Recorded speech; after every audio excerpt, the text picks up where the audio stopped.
एक ही रास्ता जिस पे चुपचाप सर को झुकाए हुए बंद आंखें किए लोग चलते हैं सारे जन्म, जानते भी नहीं, सोचते भी नहीं, पूछते भी नहीं। उनको ये रास्ता लेकर कहीं जाएगा या कहीं भी नहीं।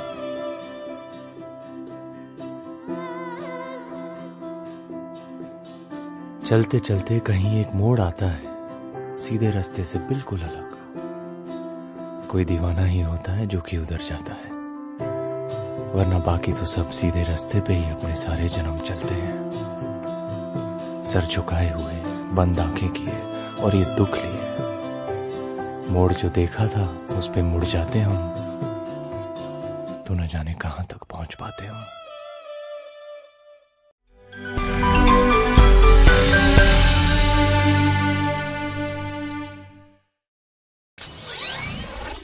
मंडळी नमस्कार. स्टार्टअप कट्ट्याच्या आजच्या 10व्या भागात तुम्हा सर्वांचं स्वागत. खरं तर आजचा हा एपिसोड शेवटचा ठरणार होता, पण ज्या पद्धतीने तुम्हा सर्वांचा रिस्पॉन्स मिळत आहे त्यासाठी आम्ही आणखीन काही स्टोरीजद्वारे स्टार्टअप कट्टा कंटिन्यू करायचं ठरवलं आहे. सो हे नक्की आहे की अजून बरेच स्टार्टअप आयकॉन्स तुमच्या समोर येणार आहेत. आजच्या एपिसोडमध्ये आपण फोर्थ जनरेशन एंटरप्रेन्योर्सना भेटत आहोत. पण मला प्रश्न पडला आहे की नेमकं मी त्यांना फर्स्ट जनरेशन म्हणावं की फोर्थ जनरेशन म्हणावं, कारण त्यांनी त्यांचा ट्रॅडिशनल बिझनेस पुढे नेण्याऐवजी त्यामध्ये टेक्नॉलॉजी आणून एक वेगळाच प्रॉडक्ट तयार केला आहे.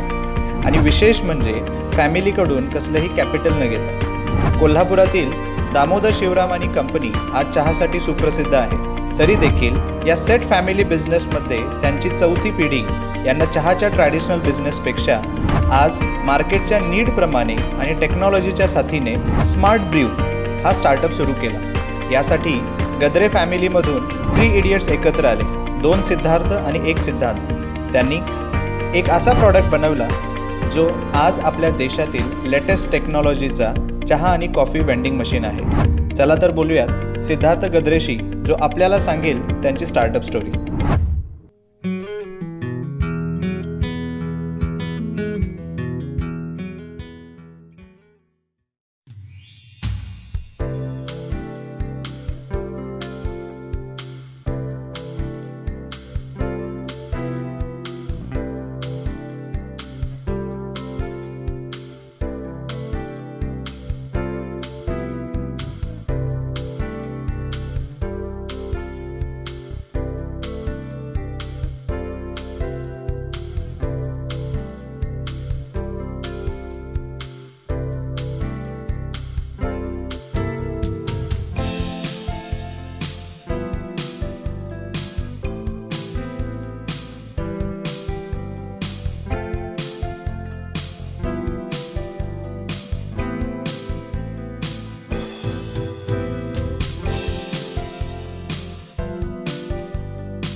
मंडळी नमस्कार. तर आज मी आहे स्मार्ट ब्र्यू कॅफेमध्ये, जो आहे कोल्हापूरमध्येच स्टार बाजार येथे. आणि माझ्यासोबत आज स्टार्टअप कट्ट्यावर आहेत सिद्धार्थ गद्रे, जे आहेत स्मार्ट ब्र्यूचे वन ऑफ दी को फाउंडर. आजचा स्टार्टअप कट्टाचा जर पूर्ण विषय असेल तर सुरुवातीला जसं आम्ही पूर्णपणे पब्लिसाईज केलेलं आहे की आज 3 इडियट्सना आपल्याला भेटतो आहे. आणि 3 इडियट्स जे काही आहेत हे मेनली ह्या एका स्टार्टअपमध्ये आहे ज्याचं नाव आहे स्मार्ट ब्र्यू.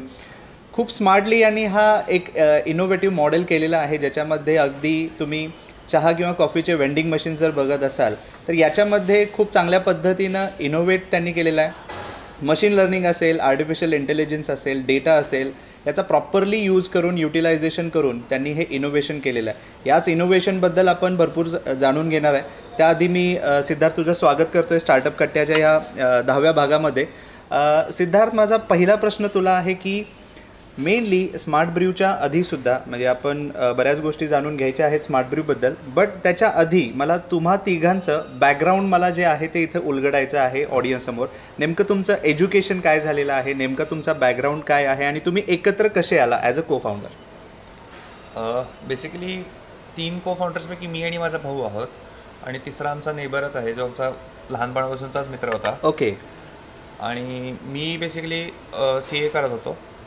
माझा भाऊ सॉफ्टवेअर इंजिनियर आहे आणि आमचा तिसरा मित्र आहे तो इलेक्ट्रॉनिक्स इंजिनियर आहे. ओके. तर मग आम्ही तिघंही दररोज संध्याकाळी एकत्र भेटायचोच आणि डिस्कशन्स वगैरे आमचे चालायचे. काहीतरी नवीन ज्या काय जगात नवीन गोष्टी घडत असतात, राईट, नवीन इन्व्हेन्शन्स होत असतात. आणि पहिल्यापासून काहीतरी आमच्या डोक्यात आपण नवीन टेक्नॉलॉजी वापरून काहीतरी प्रोडक्ट डेव्हलपमेंट केली पाहिजे, किंवा जे काय आता सध्या एवढे नवीन टेक्नॉलॉजीज येत आहेत त्याचा वापर करून आपण काहीतरी इंडस्ट्री कुठली तरी एखादी आपला मार्क त्या इंडस्ट्रीवर व्हावा, असे मी विचार करतच होतो. राईट. तर आणि आमचं बॅकग्राऊंड चहाच असल्यामुळे आम्ही विचार केला की आपण त्याच क्षेत्रात एवढं अजून टेक्नॉलॉजिकल इंटिग्रेशन नसल्यामुळं आपण नवीन वेंडिंग मशीन्स डेव्हलप करू शकतो. ओके. ह्या विषयावर मी परत येणारच होतो की दामोदर शिवराम कंपनी हा ब्रँड सगळ्यांनाच माहिती आहे आणि I guess he 3rd generation असेल. मी 4th जनरेशन म्हणजे अगदी सिद्धार्थ आज आपल्याला भेटतोय आणि 4th जनरेशन आहे.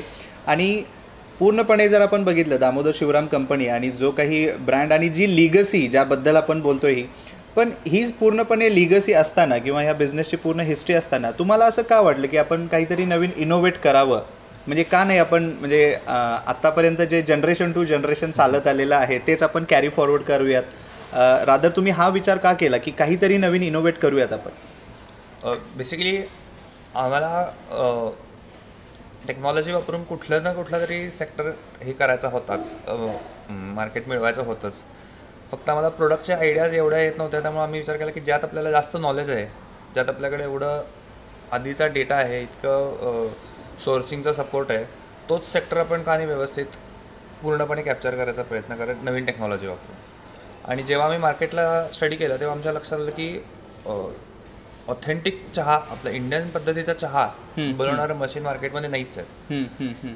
जे आत्ता कॉफी मशीन्स इंडियात विकले जातात ते बरेचसे युरोपियन कॉफी मशीन्स आहेत. आणि चहाचे मशीन जे आत्ता विकले जातात मार्केटमध्ये प्रीमिक्स पावडरचे, त्याला चव चहाची येत नाही. मग मी डिसिजन घेतला की आपण एक डेव्हलप करू मशीन जे युरोपियन स्टँडर्डचं असेल पण चहासाठी होईल, पण चहासाठी असेल. राईट. ओके. म्हणून मग मी त्याचं डेव्हलपमेंट चालू केली. ओके. साधारण किती टाईम लागला तुम्हाला हा पूर्ण प्रॉडक्ट डेव्हलप करण्यासाठी? बेसिकली आम्हाला एक्सपिरियन्स मॅन्युफॅक्चरिंगचा काहीच नव्हता. इलेक्ट्रॉनिक्स आणि सॉफ्टवेअरचं नॉलेज जरी असलं तरी प्रोडक्ट डेव्हलपमेंट करून प्रोडक्ट विकणं आणि त्याचं मेंटेनन्स किंवा post sale services, even manufacturing itself एवढं चॅलेंजिंग असतं सुरुवातीला, माहिती जेवढी आपल्याला माहिती नसल्यामुळं. राईट. त्यामुळे आम्ही 2016 पासून मशीन डेव्हलपमेंटचा काम चालू केलं. ओके. मग या केसमध्ये म्हणजे ज्यावेळेला मी माझ्या जनरेशनची लिगसी कॅरी फॉरवर्ड करतोय आणि एक सेट झालेला जो काही बिझनेस असतो तोच मला फक्त कॅरी फॉरवर्ड करायचा असतो, पण तुमच्या केसमध्ये तुम्ही हा मार्ग निवडला नाही, रादर एक नवीन स्टार्टअपबद्दल, नवीन इनोव्हेशनबद्दल पूर्णपणे बघायला गेला तर कोणकोणते प्रॉब्लेम्स तुम्ही फेस केले ज्यावेळेला एखादा नवीन प्रॉडक्ट तुम्हाला मार्केटमध्ये आणायचा होता? आणि जो इनिशियल स्ट्रगल बाकी स्टार्टअप्सना पण असतो टू प्रमोट देअर इनोव्हेशन और टू प्रमोट देअर प्रोडक्ट, तर तुमच्या केसमध्ये असे चॅलेंजेस तुम्ही तिघांनी काय फेस केले? मेन आमचा सगळ्यात मोठा चॅलेंज होता प्रोडक्ट डेव्हलपमेंट इटसेल्फ स्वतः. कारण बेस काही नव्हता, कन्सेप्ट फक्त होतं की असा चहा म्हणजे घरच्यासारखा चहा किंवा आपल्या इंडियन पद्धतीचा चहा डायरेक्ट मशीनमधनं कपात यावा, हे आपलं जरी आमचं टार्गेट होतं, तर त्यासाठी काय काय करावं लागेल हे आम्हाला काहीच अंदाज नव्हता डेव्हलपमेंटच्या वेळेला. त्यामुळं प्रोडक्ट डेव्हलपमेंट हे सगळ्यात मोठा चॅलेंजिंग फॅक्टर होता आमच्यासाठी. Okay okay. मग आता ह्या तुमच्या तिघांची जी मैत्री आहे आणि त्याच्यामध्ये ऑफकोर्स तुम्ही तिघांनी काही रोल्स तुम्ही डिस्ट्रीब्यूट केले असतील की one will look after product development, one will look after sales आणि ओव्हरऑल ऑपरेशन्स एक व्यक्ती बघेल. तर तुमच्या तिघांमध्ये हे कॉम्बिनेशन आणि कोऑर्डिनेशन कसं आहे? बेसिकली आमच्या तिघांची सिनर्जी खूपच छान आहे आणि आम्ही सगळेच एकमेकांची कामं करतो आणि असं कधी होत नाही की आमच्यात मिसअंडरस्टँडिंग झालं आहे आणि एखादं काम झालं नाही आहे किंवा एखादी गोष्ट एक्झिक्यूट नाही झाली आमच्याकडनं. असं आमच्या तिघांच्यात आम्ही असं कधी मेन आम्ही तिघाचे को फाउंडर्स आहेत, त्यात आम्ही असं कधी होऊन देत नाही. म्हणजे आमची बेसिकली आम्ही खूप ट्रान्सपरन्सी आणि ऑनेस्टी खूप मेंटेन करतो internal. Okay okay. Right right. इथे एक मुद्दा मला म्हणजे प्रॉडक्टबद्दल तू आता बोललास त्याच्यामुळे एक जो मुद्दा मला इथे घ्यावा वाटतो की लीन स्टार्टअपची एक मेथडॉलॉजी आहे आणि या लीन स्टार्टअपच्या मेथडॉलॉजीमध्ये MVP मिनिमम व्हायबल प्रॉडक्ट ही कन्सेप्ट आहे. तर तुमच्या केसमध्ये तुमचा मिनिमम व्हायबल प्रॉडक्ट किंवा ज्यावेळेला तुम्ही फर्स्ट टाईम कस्टमरला ती मशीन जी आहे किंवा त्या मशीनची जी कॉफी किंवा चहा टेस्ट करायला दिले त्यावेळेला इमिजिएट फीडबॅक तो काय होता? तुम्हाला जसं पाहिजे होतं तसा तो प्रॉडक्ट बनला होता का? First feedback. बेसिकली आम्ही टेस्ट अचीव केली होती पहिल्यापासून, पण आमचं फर्स्ट जनरेशनचं प्रोडक्टला खूप साऱ्या आम्हाला कंप्लेंट्स यायच्या. राईट. किंवा प्रॉब्लेम्ससुद्धा यायचे. आम्हाला जे मेंटेनन्सला जायला लागायचं फ्रिक्वेंटली. आम्ही ते कस्टमरला कधी त्रास होऊन दिला नाही त्या गोष्टीचा. आम्ही 100% कायम सर्व्हिस देऊन कायमच त्यांना आम्ही मशीन चालू ठेवलं. पण आम्हाला खूप बॅकएंडला त्याचे प्रॉब्लेम्स फेस करायला लागलेले पहिल्यापासून. Right right right. आतापर्यंत मग ओव्हरऑल तुमचे क्लायंट्स किंवा नेमका तुमचा प्रॉडक्टचा बेस किती आहे, म्हणजे ओव्हरऑल मार्केट साईज काय आहे? हो, आता आता आमचं थर्ड जनरेशन मशीन जे आता आमचं फुल फ्लेज रेडी मशीन आहे. म्हणजे बग्स नाहीत किंवा मेंटेनन्सचा इश्यूज नाहीत. दररोज रिगरस जरी त्याचा युसेज झाला तरी ते व्यवस्थित चालतं मशीन. असं जे आता आमचं जे आम्ही गेले तर ऑलमोस्ट एक वर्षभर विकतोय मार्केटमध्ये. त्याचे जवळपास आता आमचे 150 मशीन्स ऑलरेडी पूर्ण इंडियात सेटअप झालेले आहेत. Okay okay. तर तुम्ही ज्या वेळेला म्हणजे मला हा जो प्रश्न आहे याच्या पण आधी मला व्ह्युअर्सना म्हणजे अगदी मला पण ते जाणून घ्यायचं आहे, जसं व्ह्युअर्सना त्याची क्युरिओसिटी आहे. स्मार्ट ब्र्यूमध्ये स्मार्ट नेमकं काय आहे? तर बेसिकली कसं होतं की प्रत्येकाचा चहाचा प्रेफरन्स वेगळा असतो किंवा कॉफीचा प्रेफरन्स वेगळा असतो. तर आपल्या मशीनमध्ये त्याच्या म्हणजे जो युजर आहे त्याच्या रिक्वायरमेंटप्रमाणे आपल्याला चहा बनवता येतो. ओके. म्हणजे चहा कडक हवा आहे किंवा चहा माइल्ड हवा आहे, साखर कमी जास्त हवी आहे, दूध पाण्याचं प्रमाण ॲडजस्ट करायचं आहे. तर ह्या सगळ्या गोष्टी आपल्या मशीनमध्ये फुल ॲडजस्टमेंट करता येतात. प्लस आपण काय करतो की सेन्सर्स ML आणि AI वापरून आपण आतमध्ये मशीनमध्ये सगळे कंट्रोल्स खूप ठेवलेले आहेत. ओके. ज्याच्याने की आम्ही रिमोटली सगळे मशीन्स मॉनिटर करू शकतो. ओके. आम्ही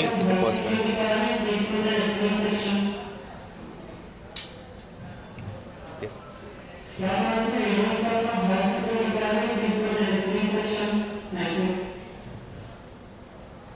येस. बेसिकली आम्ही रिमोट मॉनिटरिंग करू शकतो पूर्ण मशीनचं. आम्ही रिमोटली ऑलमोस्ट सगळे प्रॉब्लेम जे काही आता समजा कस्टमर यांच्या इथं काहीतरी प्रॉब्लेम आला तर आम्ही बरेचसे प्रॉब्लेम 90% प्रॉब्लेम आम्ही रिमोटली सॉल्व्ह करतो आमच्या एंडलाच. कारण आमचे मशीन सगळे इंटरनेटला कनेक्टेड असतात कायम. आणि प्लस आम्ही आतमध्ये जे काही लेटेस्ट टेक्नॉलॉजी अवेलेबल आहे सेन्सर्समध्ये म्हणा किंवा ML AI जसं मी म्हटलं ते सगळं आम्ही इंटिग्रेट केलेलं आहे मशीन. ओके. त्याच्यामुळे आम्हाला असं कधी होत नाही की एखादी गोष्ट आम्हाला आमच्या एंडला बसून कळत नाही. आम्हाला रिमोटली सॉफ्टवेअरवरून आमच्या सगळं मशीनमधल्या आतल्या गोष्टी कळतात. Right right. म्हणजे फॉर एक्झाम्पल जर सपोज मी एखादी माझी मशीन आता बँगलोरमध्ये आहे आणि त्या आउटलेटमध्ये किती कप कॉफी गेलेली आहे किंवा किती कप चहा गेलेला आहे त्या फॉर दॅट एंटायर डे हे मी बॅकएंडला ट्रॅक करू शकतो. हो, ते तर तुम्ही ट्रॅक करू शकताच. प्लस तुम्ही हे ट्रॅक करू शकता की बाबा माझ्या स्टाफने आज मशीन क्लीन केलं का. Okay okay. हां. किंवा आता समजा एखाद्या वेळेला मशीन मशीनचा एखादा पार्ट कुठला तरी वर्क करत नसेल तर तो कशामुळे वर्क करत नाही आहे हेही तुम्ही रिमोटली ट्रॅक करू शकता. ओके. आणि रिमोट डिबगिंग पण होतं. राईट. म्हणजे आपले जे ट्रॅडिशनल जे वेंडिंग मशीन्स आहेत जे आपण आज कॉर्पोरेटमध्ये बघतोय किंवा ऑफिसेसमध्ये पॅन्ट्रीमध्ये जे काही आपण बघतोय यातला जो कोअर प्रॉब्लेम आहे तो तुम्ही आयडेंटिफाय केलेला आहे. जिथं मी माझ्या लँग्वेजमध्ये म्हणजे अगदी लेमॅन लँग्वेजमध्ये म्हणायचं झालं तर मी ही मशीन वापरून टेलरमेड चहा किंवा टेलरमेड कॉफी मी घेऊ शकतो. बरोबर. ठीक आहे. दुसरी अजून एक गोष्ट म्हणजे याच्यामध्ये मी माझी टेस्ट जी काही आहे कॉफीची किंवा चहाची जी टेस्ट आहे ती मी ॲज अ युजर त्याच्यामध्ये सेव्ह करून ठेवू शकतो. आणि ज्या वेळेला मला कॉफी लागणार आहे फक्त मी ते बटन्स किंवा त्या कीज प्रेस करून मला पूर्णपणे प्रोग्रॅम्ड केलेली ही टेस्ट असेल. राईट. तर हा बेनिफिट जो आहे तो मला स्मार्ट ब्र्यूमध्ये मिळतो. राईट. मग ज्यावेळेला तुम्ही मार्केटमध्ये जाता म्हणजे ऑफकोर्स तुम्ही पूर्णपणे B2B मध्ये पण असाल B2C मध्ये पण असाल. मग यामध्ये B2B मध्ये ज्यावेळेला तुम्ही जाताय त्यावेळेला कोणत्या अशा USP आहेत ज्या तुम्ही प्रमोट करताय? बेसिकली आमचा टेस्ट मशीन म्हणजे आमचं टेस्टच सगळ्यात मेन फॅक्टर आहे. कारण कसं होतं की एवढं इनोव्हेटिव्ह वेंडिंग मशीन इंडियन चहासाठी मार्केटमध्ये नव्हतंच, अजूनही नाही खरं तर. राईट. आणि तोच आम्ही मेन फोकस करून तोच प्रोडक्ट डेव्हलप केल्यामुळे आम्हाला एकतर अप्रोच इझी होतो. कारण लोक जेव्हा म्हणतात की बाबा मला प्रीमिक्सचा चहा नको आहे, राईट, किंवा मला कॉफीसुद्धा नाही प्यायची सवय नाही आहे पण मला चहा हवा आहे, तेव्हा मग आपलाच मशीन फर्स्ट चॉईस राहतो. बरोबर. मेन हाच USP. आणि तो USP फुलफिल करण्यासाठी बॅकएंडला जे काय लागतं ते मशीनची क्वालिटी जे काय लागते ती आम्ही सगळी काळजी घेतलेली आहे. ओके. मागे तुमचा बॅकएंडला पूर्ण स्टाफ किती आहे आणि टेक्नॉलॉजीमध्ये नेमकं तुमच्या तिघांमध्ये सुपेरियर असं म्हटलं तर तुमच्या तिघांमध्ये कोण आहे जो पूर्णपणे टेक्नॉलॉजी बघतोय?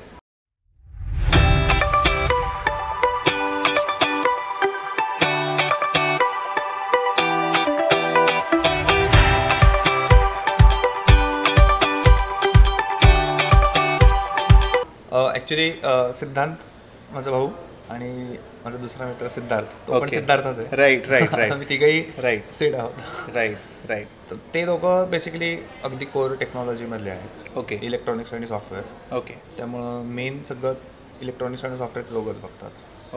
ओके.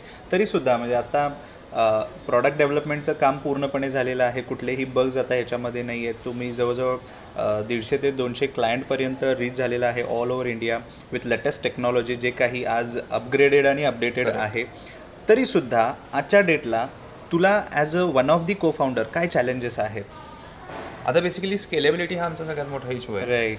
की आपण कसं पॅन इंडिया मशीन डिलिव्हर करू शकू, इन्स्टॉल करू शकतो आणि पोस्ट सेल मेंटेनन्स किंवा सर्व्हिस देऊ शकतो. हे आता सगळ्यात मोठा आम्ही चॅलेंज फेस करतो. कारण कसं होतं की फिजिबल व्हायला म्हणून ठराविक मशीन एखाद्या एरियात जाव्या लागतात, त्याच्यानंतरच तुम्ही मग तिथं स्टाफ मेंटेन करणं आणि हे करू शकता. पण तुम्ही कस्टमरला नाही पण म्हणू शकत नाही नवीन एरियातनं जेव्हा नवीन कस्टमर येतो तेव्हा. त्यामुळं तो बेसिकली आम्ही बॅलन्सिंग ॲक्ट आत्ता आमचं चालू आहे की नवीन एरियात मशीन पाठवायचं पण पोस्ट सेल सर्व्हिस पण देता यायला पाहिजे आपल्याला. राईट. मी फॅमिली एंटरप्रेन्योरशिपवर परत येतोय कारण मगाशी मला हा प्रश्न विचारायचा होता पण राहिला. एक अशी स्टेज जिथे तुम्ही स्मार्ट ब्र्यूसाठी तुमचे प्रयत्न चालले होते बट अजून तो प्रॉडक्ट तयार झालेला नव्हता आणि या केसमध्ये फॅमिलीचं ओरिएंटेशन किंवा फॅमिलीचा दृष्टिकोन किंवा फॅमिलीची ॲडवाईस तुम्हा तिघांना काय होती की जे तुम्ही करताय नवीन काहीतरी करायला जाताय ते तुम्ही करावं की ॲज इट इज जे ट्रॅडिशनल आहे ते फॉलो करावं? नेमकी ती सपोर्ट सिस्टम फॅमिलीकडून कशी होती त्या स्टेजला जिथे तुमच्याकडे अजून प्रॉडक्ट रेडी नव्हता त्या स्टेजला? बेसिकली आम्ही काय केलं की पहिला आधी आम्ही आमची स्वतःची व्हेंचर चालू केलं. म्हणजे आम्ही काय म्हणतात आहे फॅमिलीचे पैसे म्हणून तेच कॅपिटल वापरून किंवा त्याच कंपनीत आम्ही हे नाही केलं, म्हणजे त्याच कंपनीत आम्ही प्रोडक्ट डेव्हलपमेंट नाही केली. आम्ही बेसिकली आमची स्वतःची वेगळी कंपनी चालू केली तिघांनी आणि आम्हाला लिमिटेड कॅपिटल फॅमिलीकडनं सुरुवातीला मिळालेलं होतं. राईट. ते वापरून आम्ही बेसिकली पहिलं प्रोडक्ट आमचं जे फर्स्ट जनरेशन प्रोडक्ट होतं ते आम्ही डेव्हलप केलं होतं आणि त्यामुळं सुरुवातीचा आम्हाला सपोर्ट खूपच चांगला होता. आणि चहामध्ये एक्सपिरियन्ससाठी किंवा चहाच्या रिलेटेड कुठलाही आम्हाला कधीच अडचण येऊन दिली नाही फॅमिली मेंबर्सनी. सगळ्याच जे काय माहिती हवी आहे किंवा फीडबॅक वगैरे मशीन जेव्हा आम्ही डेव्हलप करत होतो सुरुवातीला की बाबा असं नको, अशा पद्धतीचं हवं किंवा कस्टमरला हे एक्सपेक्टेड असेल. बरोबर. बेसिकली इंटरनल फॅमिली रिव्ह्यूज आम्हाला खूप मिळाले राईट होते राईट. सुरुवातीला. रिव्ह्यूज पण मिळाले आणि तसे बरेच काही ज्याला आपण म्हणतो टेक्निकल ॲडवाइसेस जे काही आहेत ते सुद्धा तुम्हाला मिळाले असतील, कारण being in this particular business for so many years तुम्हाला खरंच खूप चांगल्या ॲडवाइसेस तुमच्या फॅमिलीमधूनच मिळाल्या असतील. रॅपिड फायरला सुरुवात करायच्या आधी आणखीन एक प्रश्न रिलेटेड विथ युअर व्हेंचर. आता या स्टेजला तुम्ही पोहोचला आहात आणि इथे मला सगळ्या व्ह्युअर्सना, जसं मी सुरुवातीला सांगितलं की फॅमिली बिझनेस पुढं नेणं हे जेवढं तुम्हाला सोपं वाटतं त्याच पद्धतीनं फॅमिली बिझनेसमध्ये बऱ्याच गोष्टी अशा आहेत ज्या आपण इनोव्हेटिव्हली करू शकतो आणि हेच नेक्स्ट जनरेशनचं काम असतं, जे आज सिद्धार्थ आणि त्याचे दोघे मित्र, रादर एक भाऊ आणि एक मित्र हे करत आहेत. बट या केसमध्ये मला सिद्धार्थ तुला अजून एक विचारायचं आहे की या केसमध्ये फंडिंगचा जो काही इश्यू आहे, कारण बऱ्याच स्टार्टअप्स जे काही आहेत ते पुढे जाऊ शकत नाहीत, रादर अगदी 2 ते 3 वर्ष, टू बी फ्रँक 2 ते 3च वर्ष त्यांची जर्नी असते आणि सगळ्यात मोठं फेल्युअर जे त्यांच्या समोर असतं दॅट इज फंड रेझिंग. इथे तू म्हणालास की तुम्ही ज्यावेळेला फंडिंग उचलली फॅमिलीकडून ती लिमिटेड फंडिंग होती, मग बाकी फंड्सची रिक्वायरमेंट तुम्ही मग कशी फुलफिल केली? कारण प्रॉडक्ट डेव्हलपमेंटमध्ये ॲज आय सी की आर्टिफिशियल इंटेलिजन्स आणि मशीन लर्निंग तुम्ही यूज केलेलं आहे, तर बाकी फंड रिक्वायरमेंट जी होती ती कशी फुलफिल केली? बेसिकली आमचं जे पहिल्या जनरेशन मशीन होतं ते आम्ही मार्केटमध्ये ऑलरेडी आपल्या सराउंडिंग एरिया जो होता जवळपास, जिथं आम्ही 100% मेंटेनन्स करू शकत होतो किंवा पोस्टल सर्व्हिस देऊ शकतो, या एरियात आम्ही ऑलरेडी विकायला लागलेलो. आमचे काही क्लायंट्स आहेत जे ऑलमोस्ट 2016च्या पहिल्या जनरेशनच्या मशीन अजूनही वापरत आहेत. ओके. आणि अजूनही आम्ही त्यांना फुल सपोर्ट करतो त्या मशीनसाठी. तर आम्ही दर महिन्याला मशीन विकायचा प्रयत्न हा पहिल्यापासूनच कायमच करत आलो आहे. आणि आम्ही दर महिन्याला आम्ही कायमच म्हणजे मशीन विकत होतो आणि त्या रेव्हेन्यूतनं आम्ही आमचं पुढचा रिसर्चचा खर्च आम्ही कायम काढायचो. Okay okay. म्हणजे पहिलं कॅपिटल प्लस आमचं स्वतःचं सेल, म्हणजे बेसिकली पूर्णपणे बुटस्ट्रॅप्डच कंपनी. Right right right. पण थोडंसं सुरुवातीचं कॅपिटल सोडल्यास बाकी सगळं बुटस्ट्रॅप. Right right right. नाही, हे खरंच म्हणजे अगदी ॲप्रिशिएट करण्यासारखं आहे की फॅमिलीचा एवढा मोठा सपोर्ट सिस्टम असून सुद्धा तुम्ही फंड्सची रिक्वायरमेंट जी आहे ती पूर्णपणे बुटस्ट्रॅप केलेली आहे. नाहीतर मग काय होतं की आपण कॅपिटल घालतच राहिलो नवीन, तर मग आपल्याला प्रोडक्टला मार्केटमधनं काय रिस्पॉन्स आहे किंवा तो रेव्हेन्यू जनरेट होऊन कसा आपण कंटिन्यू करता येईल हे आपल्याला कधीच मग राईट राईट राईट. आणि हे मला म्हणजे टू बी फ्रँक हे जे काही हा जो काही ब्रेन गेम आहे, हा brain game as a CA तुझाच असणार आहे आणि मेनली जे टेक्नॉलॉजीचं काम आहे हे बाकी 2 इंजिनियर्सचं असणार आहे ऑफकोर्स. यामध्ये अजून एक मला विचारायचं आहे की ज्यावेळेला आपण स्टार्टअप्समध्ये अगेन प्रॉडक्ट आणि सर्व्हिस अशा 2 सेक्टरमध्ये आपण काम करतो आहे, बट तुम्ही प्रॉडक्टमध्ये काम करत असताना किती वेळेला तुम्हाला ट्रायल अँड एरर करावं लागला? म्हणजे असे किती फेल्युअर्स तुम्ही तुमच्या मशीनमध्ये किंवा प्रॉडक्टमध्ये बघितलेलं आहे? भरपूर, ॲक्च्युली खूप सारे. म्हणजे आम्ही जेव्हापासून मशीन डेव्हलप करतो तेव्हा आमचं एक इंटरनल आमची एक म्हण आहे की एखादी गोष्ट व्यवस्थित झाली चालू की त्याच्याबद्दल काही कमेंट करायचं नाही, कारण इतके प्रॉब्लेम्स येतात नवीन मशीन डेव्हलपमेंटमध्ये जे आपल्याला आधी ऑब्झर्व केलेले नसतात किंवा आपण जेव्हा डेव्हलप करतो तेव्हा आपल्याला माहीत नसतात, पण मे बी महिन्यांनी, 2 महिन्यांनी, 3 महिन्यांनी ते पुढे येतात. तर म्हणजे प्रॉब्लेम्स अनएंडिंग असतात आणि मग ते सॉल्व करत करतच प्रोडक्ट आपलं फिनिश होत जातं. ओके. वेळ लागतो पण इव्हेंच्युअली होतो.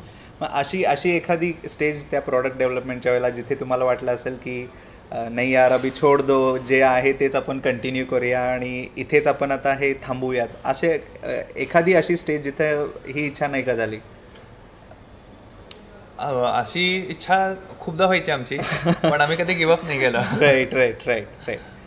आम्ही एफर्ट्स चालू ठेवले. म्हणजे खूपदा असं व्हायचं की मशीन आम्ही इन्स्टॉल करून द्यायचो क्लायंटकडं पहिला अगदी 2016मध्ये 17मध्ये आम्ही क्लायंटकडे इन्स्टॉल करून यायचो आणि अगदी 2-3 दिवसातच असंच झालं आहे मशीनमध्ये, हेच होत नाही आहे, तेच होत नाही आहे. राईट. किंवा आम्हाला नंतर कळायचं की बाबा आपण पहिल्यापासून जे मशीन्स दिले त्यात हा प्रॉब्लेम येतो, मला थोडक्यात तो पहिल्या क्लायंटपासून आता आपल्याला तो जाऊन अपडेट करावा लागेल. राईट. आणि आम्ही पहिल्यापासून ही पॉलिसी ठेवली आहे की कुठलीही जे आम्हाला गोष्ट समजली असेल एखाद्या मशीनमध्ये की बाबा हे बरोबर नाही आहे, तर मी ते पहिल्या क्लायंटपासून सगळ्यांना अपडेट देतो. Great great. कधीच असं केलं नाही आहे की त्यांना ती बेनिफिट नाही दिलेला त्या अपडेटचा. Right right.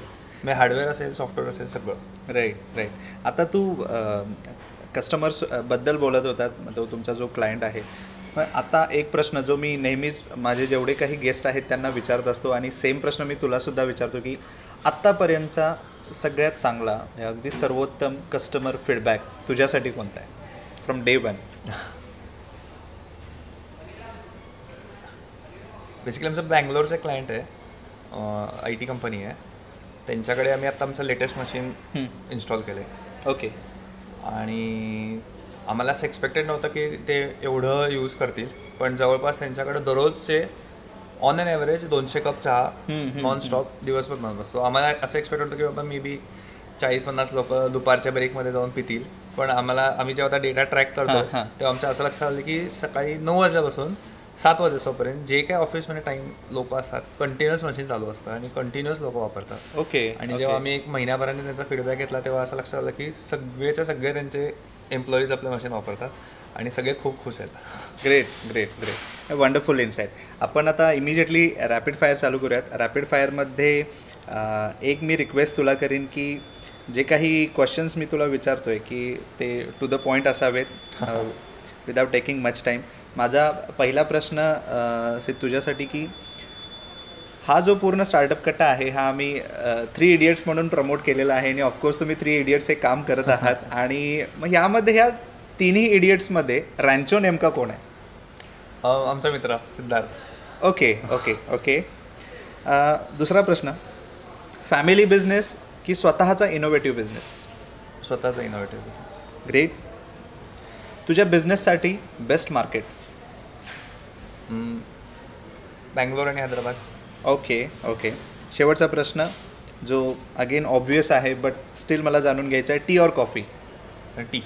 T. Okay okay ठीक आहे. फक्त जाता जाता मला तुझ्याकडून आपले जे काही ऑडियन्स आहेत, मेनली यंगस्टर्स आहेत, मेनली स्टुडंट्स आहेत ज्यांना स्वतःचे स्टार्टअप्स चालू करायचे आहेत, तर त्यांच्यासाठी as a 4th generation entrepreneur and as a first generation entrepreneur जे तू नवीन प्रॉडक्ट घेऊन आलेला आहेस, कारण ते दोन्ही कॉम्बिनेशन आज सिद्धमध्ये आपण बघू शकतो. फॅमिली आंत्रप्रिन्युअरशिपची पण लिगसी आणि as a innovator first generation आंत्रप्रिन्युअरसुद्धा मी तुला म्हणू शकतो. तर ॲज अन आंत्रप्रिन्युअर जे काही यंगस्टर्स आहेत त्यांच्यासाठी काय ॲडवाईस तू देऊ शकशील?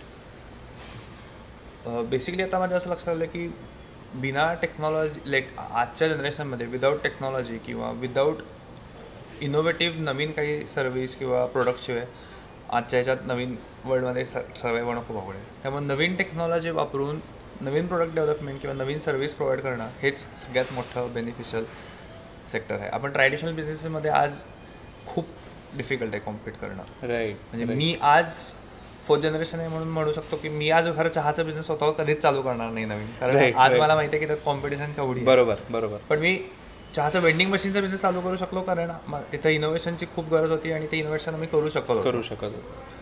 पण ट्रॅडिशनल बिझनेसेस पेक्षाही नवीन बिझनेसेस जिथं टेक्नॉलॉजीचा वापर करून जो आता आपल्या जनरेशनला सगळ्यात मोठा बेनिफिट आहे टेक्नॉलॉजी, राईट, तो आपण घेणं खूप गरजेचं आहे. Right right. थोडक्यात आपल्याला आत्ताची आपले ट्रॅडिशनल बिझनेसेस मेक ओव्हर करायची गरज आहे by using a technology. Right right right. Perfect perfect. तर आज आपल्या गप्पा रंगल्या होत्या सिद्धसोबत, आणि जर कोल्हापूरला आला तर नक्की भेट द्या स्मार्ट ब्र्यूला, आणि तुमची जी काही टेस्ट आहे त्या टेस्टची कॉफी तुम्ही जरूर त्याचा आस्वाद घ्या. अगदी स्मार्ट ब्र्यूचं आपण सांगायचं झालं तर यांची जी पूर्णपणे जर्नी होती, ही जर्नी ही थोडीशी वेगळी आहे. आतापर्यंत जेवढे काही आपण एपिसोड्स बघितले, मग ते स्टार्टअप कट्टामध्ये असतील किंवा मुक्काम पोस्ट स्टार्टअपमध्ये असतील, तर यामध्ये आपण जनरली फर्स्ट जनरेशन आंत्रप्रिन्युअर्ससोबत बोललो आहोत, आणि काही फॅमिली आंत्रप्रिन्युअर्स पण असे आहेत बट जे they are continuing their traditional legacy. But being a 4th generation entrepreneur जो एक ब्लेंड जो आहे, हा ब्लेंड यांच्याकडे आहे, जिथे फॅमिली बिझनेस असूनसुद्धा ती जे काही त्यामधला इसेन्स आहे, तो इसेन्स त्यांनी त्यांच्या एका इनोव्हेटिव्ह प्रॉडक्टमध्ये घेतलेला आहे. आणि बरंच काही आहे इनोव्हेट करण्यासारखं, फक्त त्या पद्धतीनं प्रॉब्लेम्स आयडेंटिफाय करायची गरज आहे, आणि then by using a technology जी तुम्हा सगळ्यांच्याकडे आहे, बाय युझिंग अ टेक्नॉलॉजी तुम्हाला प्रॉपरली सोल्युशन काढणं खूप गरजेचं आहे. आणि rest is how properly you execute your idea. त्याच्यामुळे फक्त जसं की मी बाकी सेशन्समध्ये पण सांगत असतो की फक्त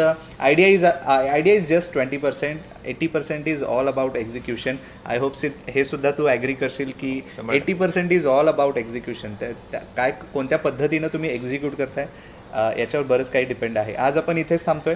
स्टार्टअप कट्टामध्ये सिद्ध तू आलास, तुझा वेळ दिलास आणि स्मार्ट ब्र्यूमध्ये थँक्स फॉर द कॉफी आणि त्याबद्दल स्टार्टअप कट्टा ॲक्च्युली स्पेशालिटी आहे.